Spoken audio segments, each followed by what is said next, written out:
Bonjour à mes chers auditeurs et mes chères auditrices de la chaîne YouTube Le Réveil, une chaîne exclusivement consacrée à la vie chrétienne, à tous ceux et celles qui à travers le monde aimeraient en savoir un peu plus sur ce que dit Jéhovah dans sa parole, sur ce que a fait Jésus-Christ, sur ce que les apôtres et tous les serviteurs de l'Éternel ont eu à réaliser pour faire progresser l'œuvre de l'Éternel des armées à travers la planète. Alors, cette vidéo est consacrée au résumé du livre du pasteur Jérémie Soudril intitulé Walk in Love. Donc, c'est la troisième et dernière partie de ce résumé. Et cette troisième partie, j'ai préféré prendre le chapitre 8, dont le titre est Les conséquences de la rébellion. Vous savez, mes chers auditeurs et mes chères auditrices, chaque acte que nous posons dans la vie a un côté positif et un côté négatif.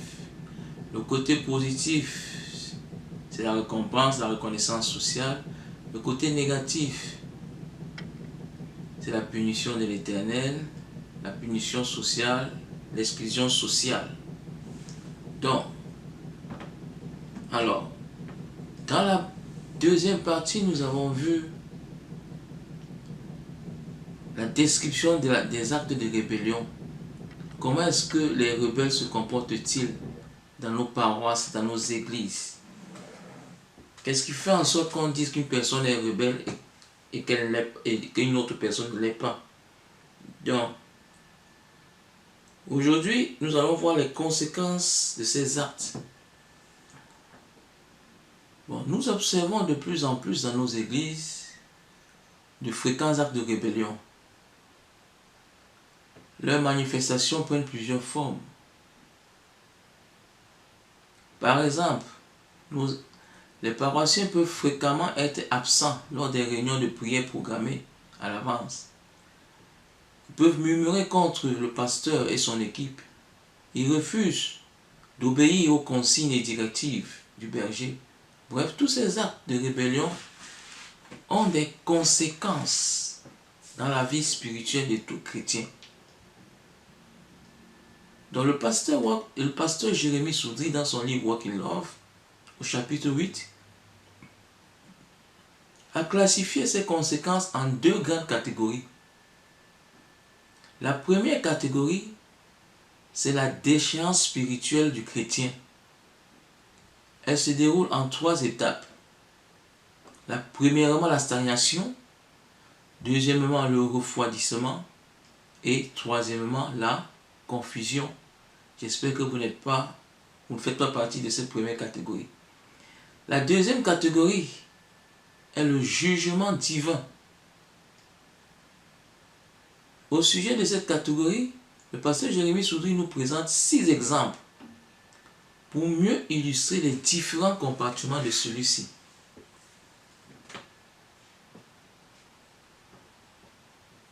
Alors, au niveau du jugement divin,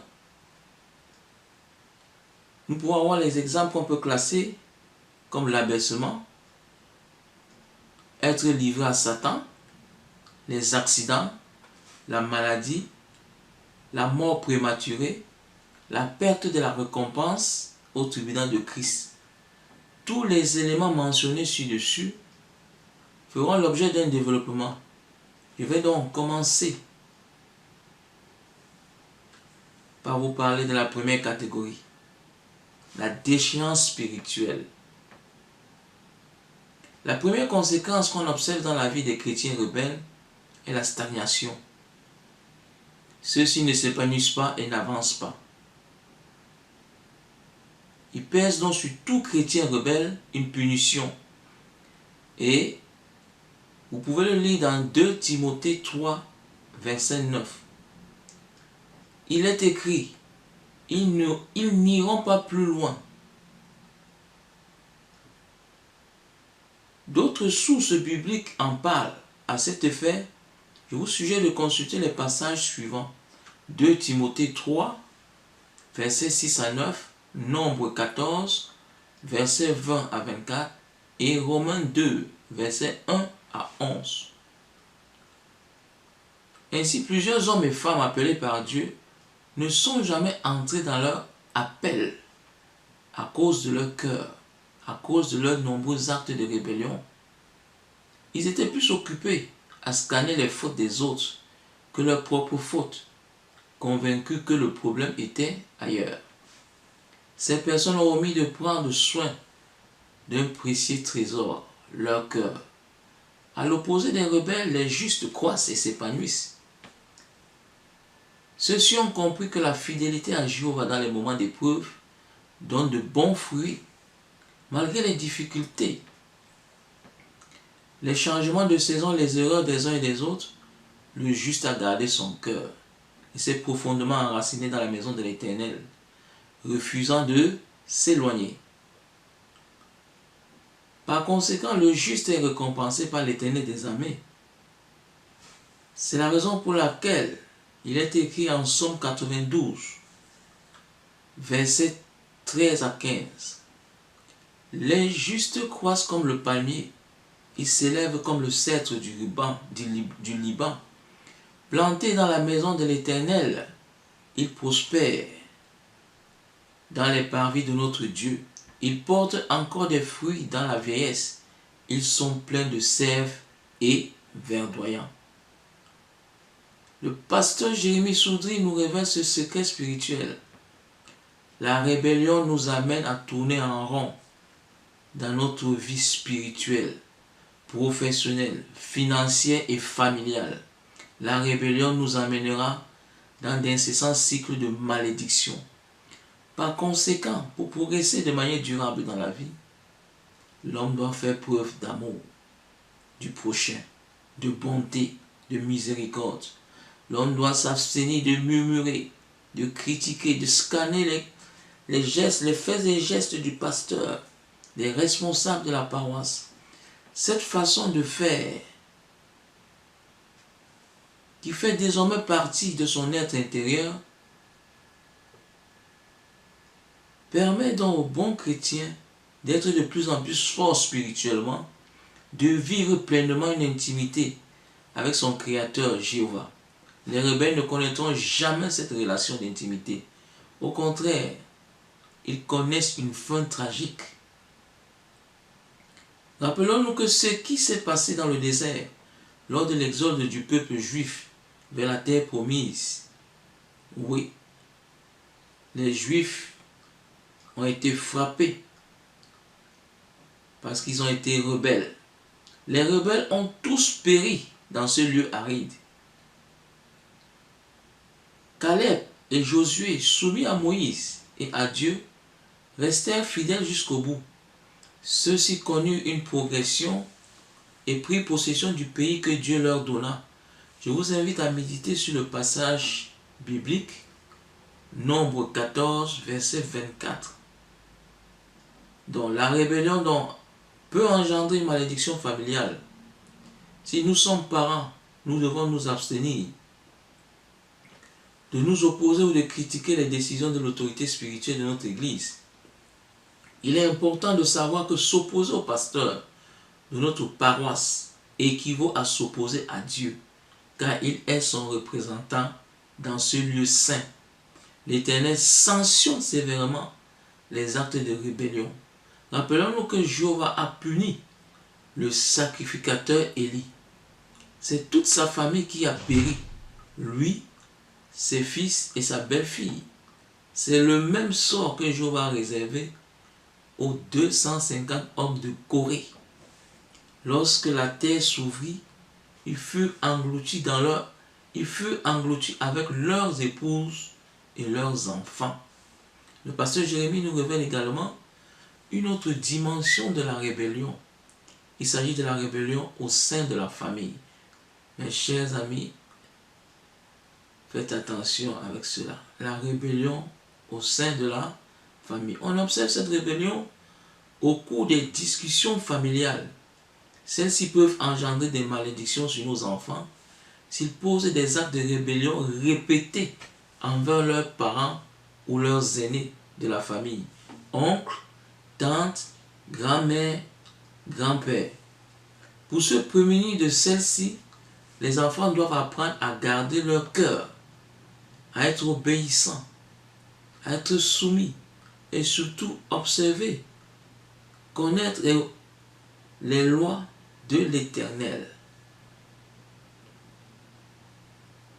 L'Éternel ne bénit pas celui qui critique ses serviteurs. Par contre, il comble les besoins de celui qui le craint. Lisons ensemble ce qui est écrit dans Psaume 128, versets 3 à 4. Ta femme sera comme une vigne productive dans ta maison.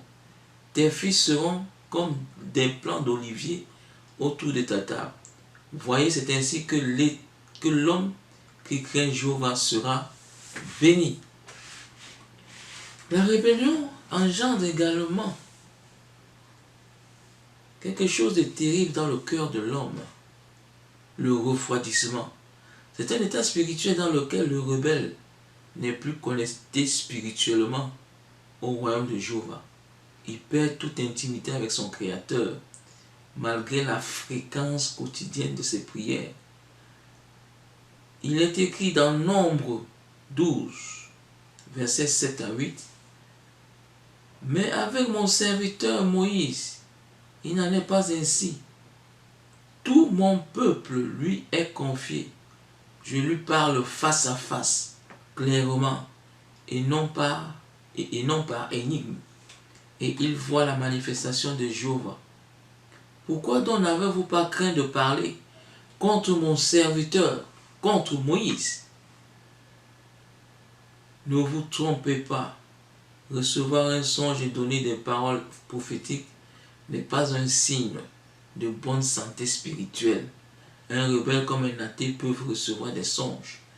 Pharaon faisait beaucoup de songes. Ressentir la présence de Dieu n'est pas la preuve que Dieu est avec nous.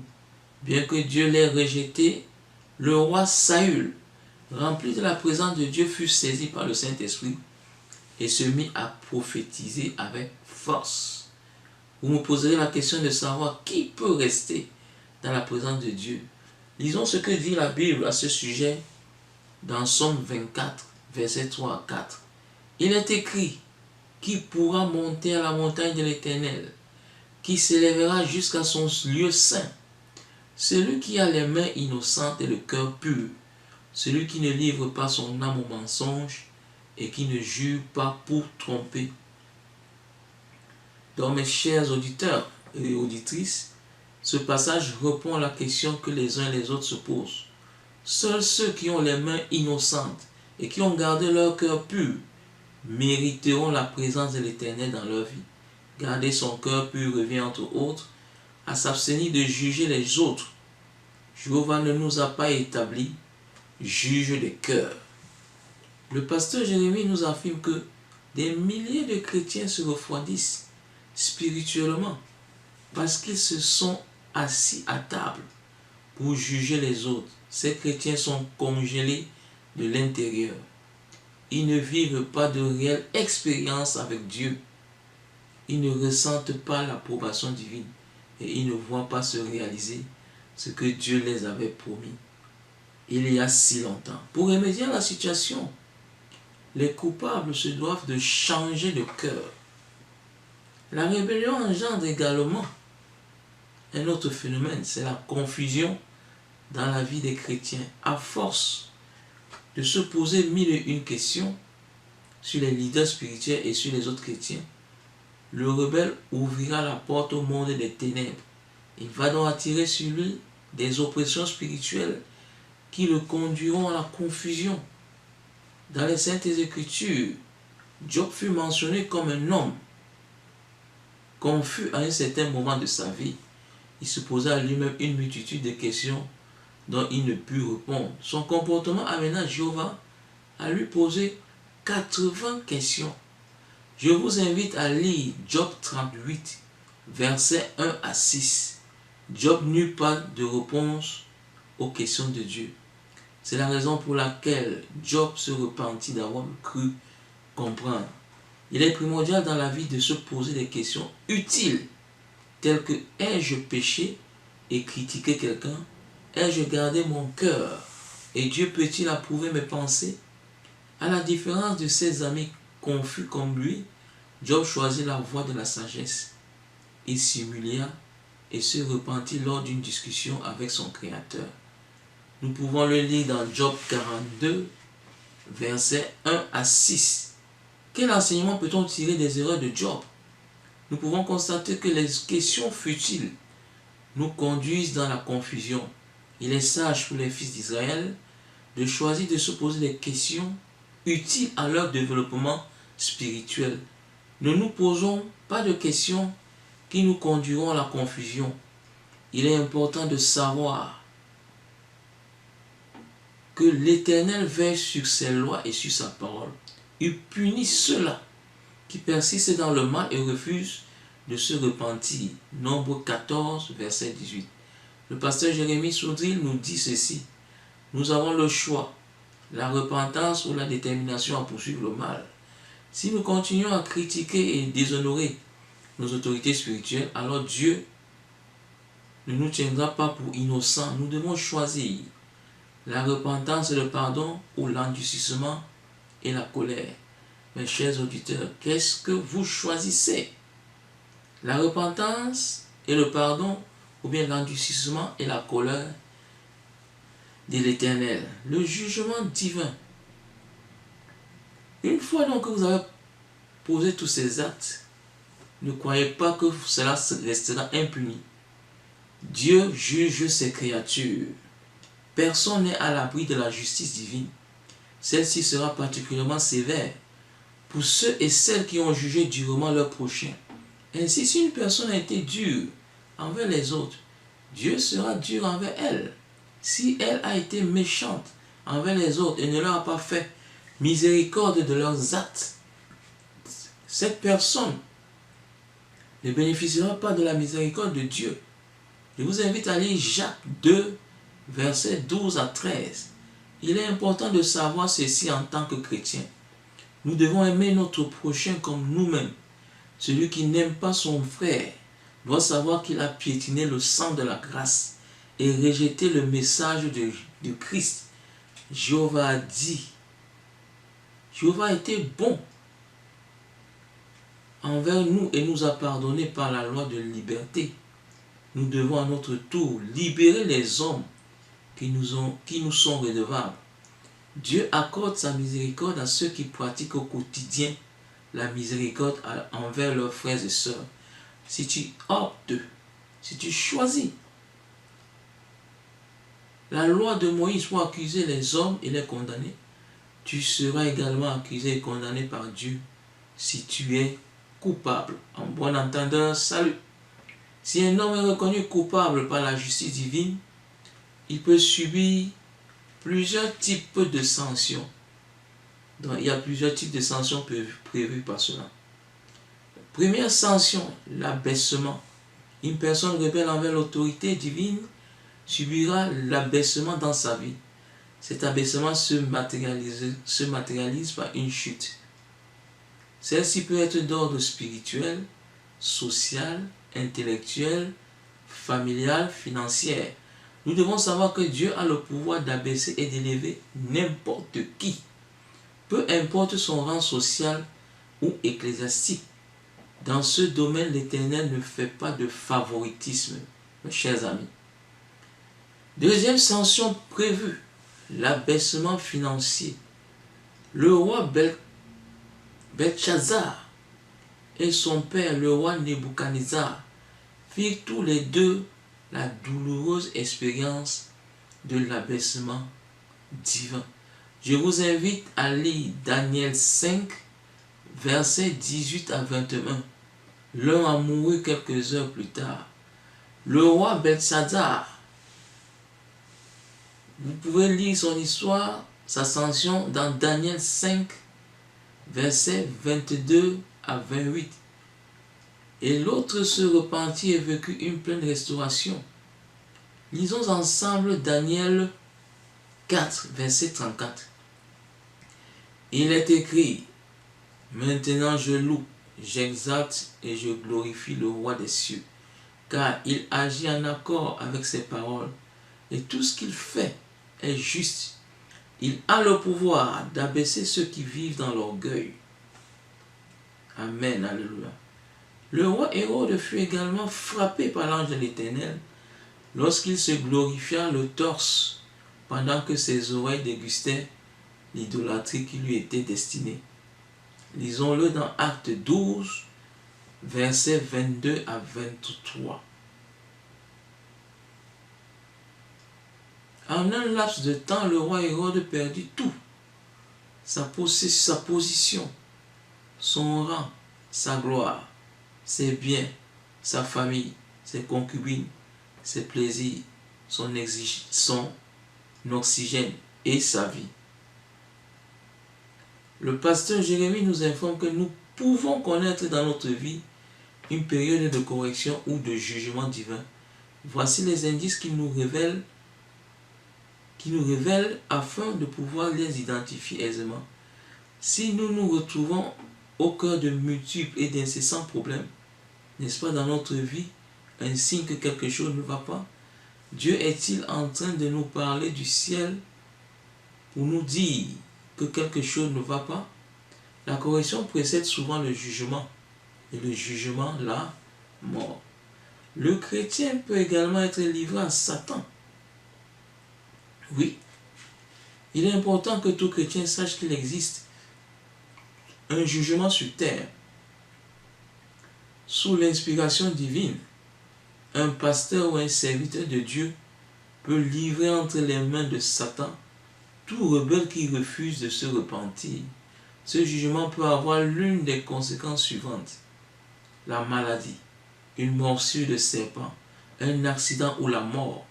Dans la Bible, nous pouvons citer le cas de l'apôtre Paul qui livra à Satan pour la destruction de sa chair un homme qui entretenait une relation amoureuse avec la femme de son père. La chair de cette personne fut détruite afin que l'esprit puisse être sauvé au jour du jugement. Le pasteur Jérémie nous informe qu'il arrive que Jéhovah enlève son manteau de protection sur notre vie afin de nous mettre à l'abri d'une condamnation divine de sa part. Nous pouvons le lire dans 2 Chroniques 12, verset 5. Dans ce cas, la chair va mourir, cependant l'esprit est sauvé comme par le feu. Lisons-le dans Psaume 106, verset 40 à 43. Le chrétien peut avoir une autre sanction suite à sa rébellion: les accidents.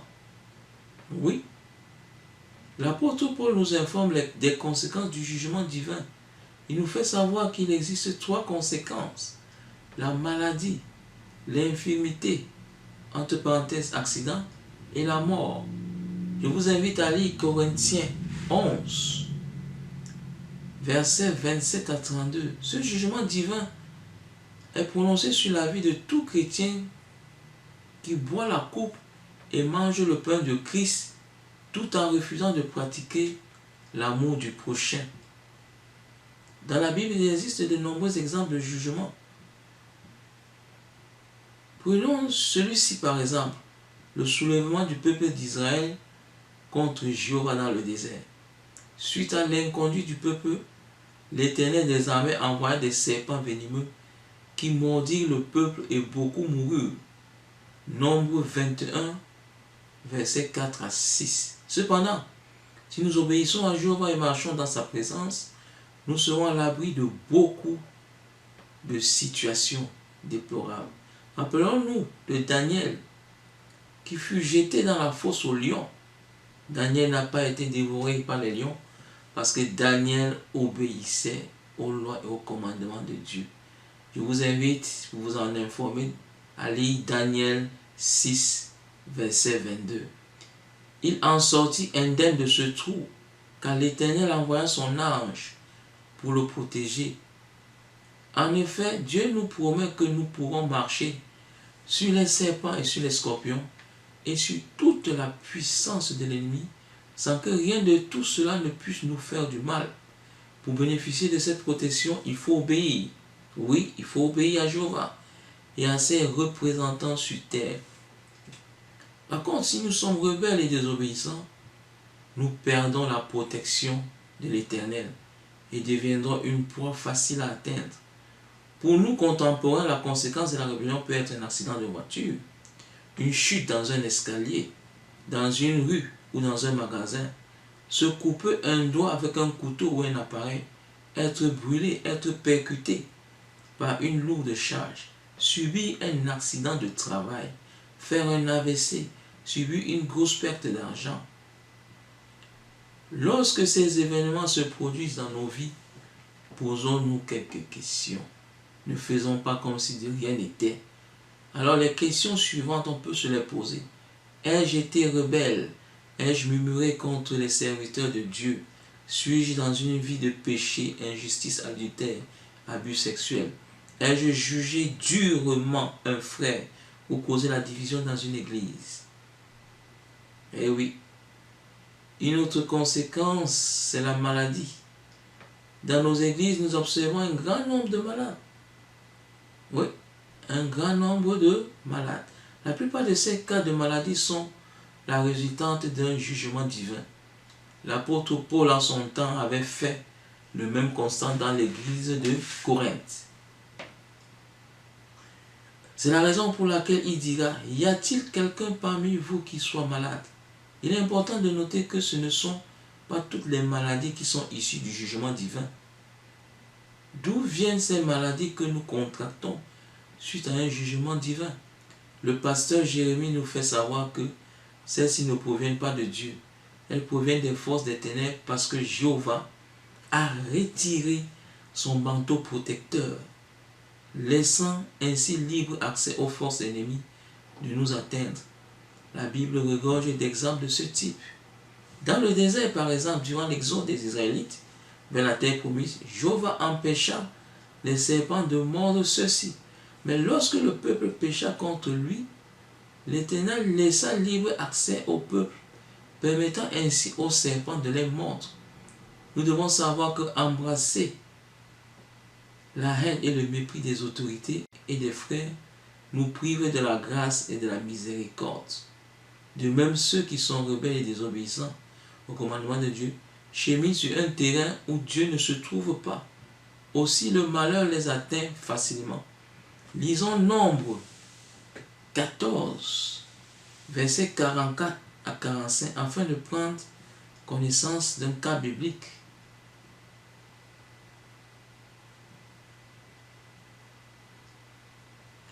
Le pasteur Jérémie nous informe également que Dieu juge. La maladie peut arriver très rapidement lorsque Dieu nous juge. Une personne qui va trop loin peut entrer dans une pièce et en ressortir avec une maladie. Et ceci, peu importe sa chapelle spirituelle, son grade dans l'échelon hiérarchique de l'Église. Tout chrétien peut subir le jugement divin, qu'il soit pasteur, responsable ou non. Lisons Nombre 12, verset 20. Il est écrit, « À peine la nuée avait-elle quitté la tente, que Myriam se trouva couverte d'une lèpre blanche, comme la neige. Quand Aaron se tourna vers Myriam, il vit qu'elle était lépreuse. » Le chrétien rebelle peut également connaître la mort prématurée. L'apôtre Paul a parlé de la mort prématurée durant son ministère. Lisons ensemble ce qu'il nous a dit à ce sujet dans 1 Corinthiens 11, 30 à 31.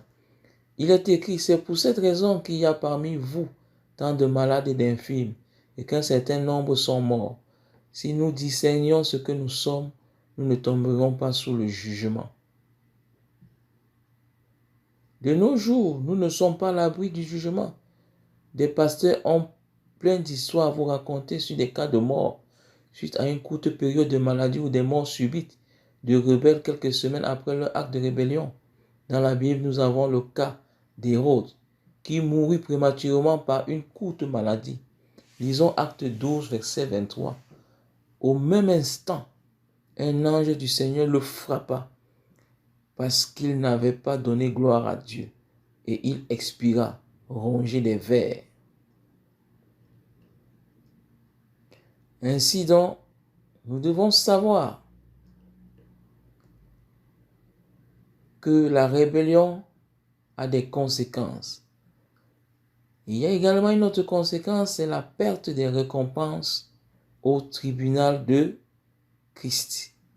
Je vous invite à lire Galates 5, versets 20 à 21. Alors, j'espère que vous avez aimé cette vidéo. Et si vous avez des questions, des suggestions de sujets, n'hésitez pas à me contacter.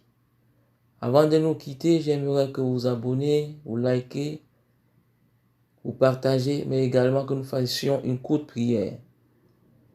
Éternel des armées, Dieu Tout-Puissant, nous te prions de nous pardonner nos fautes, nos péchés, car nous ne sommes que des pauvres pécheurs.